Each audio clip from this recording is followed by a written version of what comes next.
So a few weeks ago, my family and I went to New York and to see my brother and the choir perform at Carnegie Hall. Well, my mom has always wanted to take me and my sister to Ellis Island because my great-grandparents came through there.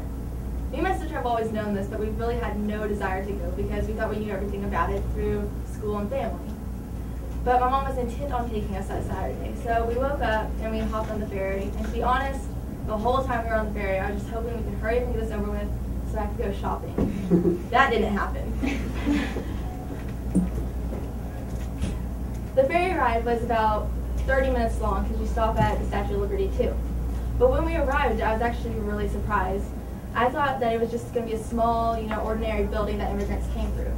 But it wasn't. There were actually multiple buildings with architecture so amazing that you never see today. I've never seen a building like it. And when we got there, we decided that we were just going to take a little audio tour of the main building because you can't take it of the other buildings because it's shut off and they're still kind of going through it. But this is the main building right there. As you can tell, it's really big.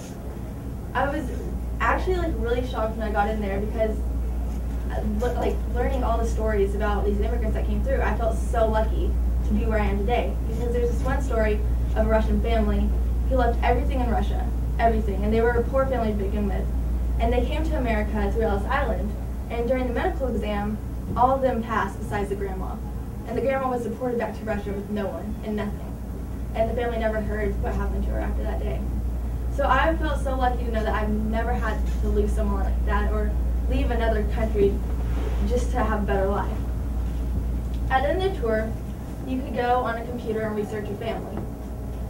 This is my great-grandfather, Gasparino, my great-grandma, Anna, my great-uncle, Giulio, and my great-aunt, Palma.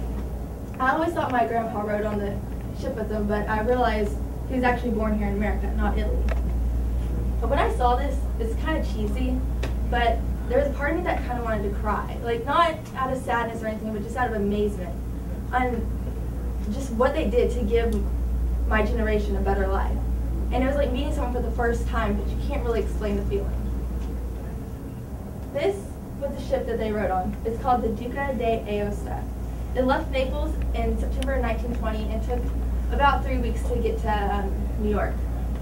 Out of 1,800 passengers, 1,700 were steerage passengers, which means lower class. There were 80 first class passengers and only 16 second class passengers. My great-grandparents rode in steerage class. This is an unidentified picture of an Italian family, but my family believes it to be my great-grandpa, my great-grandma, and then my great-uncle and aunt, because their passport pictures that my grandpa has looks exactly like them, and they're the perfect age. And this was taken in 1920. This is the Wall of Honor. Now, as you can tell by my finger, this is Anna and Jasper Flavia. They are my great-grandparents, and their names were changed once they arrived at Ellis Island because of their strong Italian accent. The people who were recording their names couldn't understand what they were saying. So my great-grandpa, who was named Gasparino, was changed to Jasper.